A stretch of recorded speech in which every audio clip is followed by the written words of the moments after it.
Hello, and welcome to the WHSS Discussion Series on Steps to Gaining Housing. My name is Dan Mills, and I'm the Housing Navigator. Today, we're going to talk about Section 42 housing, what it is, how does it work, and who qualifies. So let's get into it.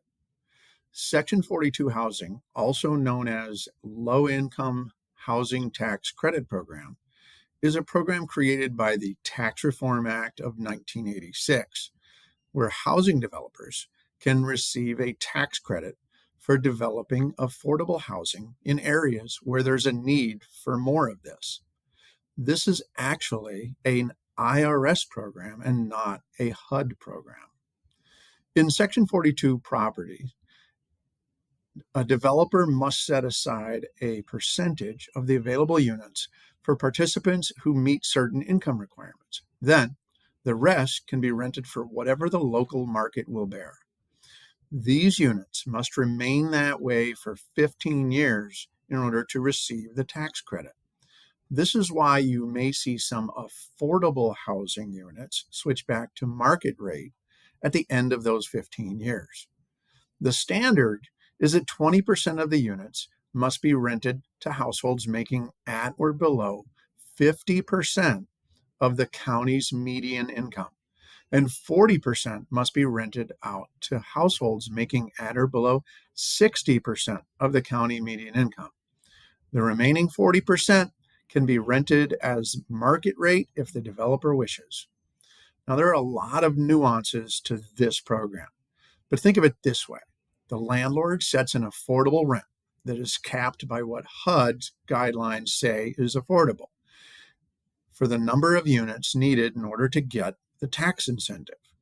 Then they set the typical screening criteria to determine tenant approvals, like no sex offenders, no drug or violent crimes in the last 5 years, no evictions for up to the last 5 years maybe, and a credit score of no less than whatever they set as the standard. Typically that's 600 or 650.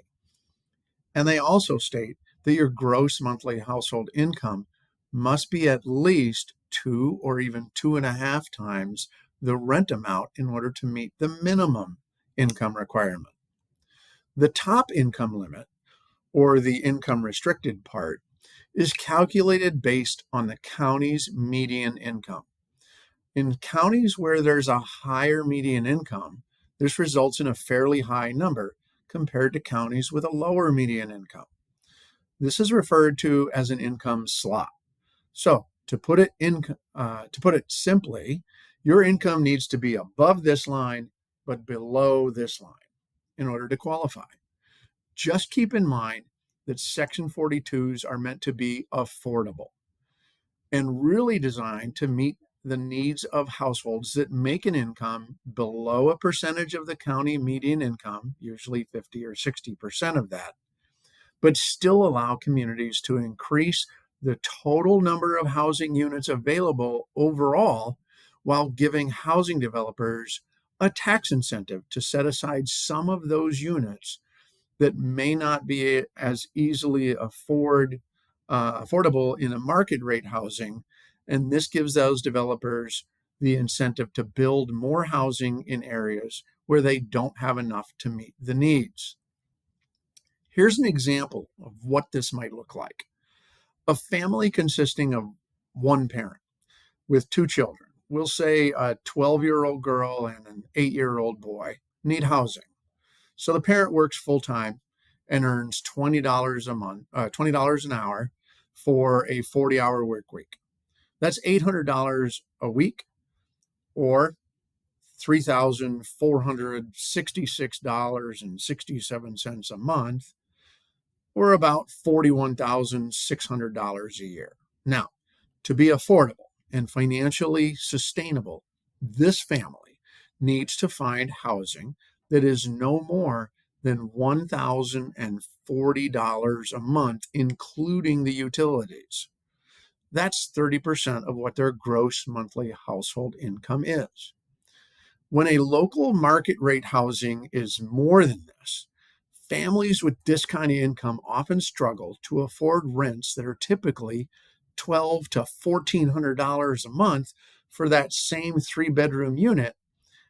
And that makes them at risk of losing their housing because they simply can't afford that kind of rent for very long. Let's face it, when you're spending half of your pre-tax income on housing, you're really going to struggle to keep your head above water. This is where Section 42s are perfect fit in a situation like this.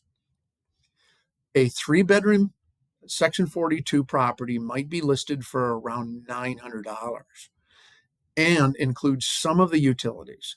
Now that leaves about $150 left to cover utilities like electricity that might not be included. This makes that housing affordable and financially sustainable for a very long time. The best part is that these units are usually newer and maybe a bit nicer than some of the Section 8 voucher units and even some of the local market rate units in the area too. This gives family an opportunity to have quality housing at an affordable price, and that's something we all benefit from. Thanks for watching. We'll see you at the next video.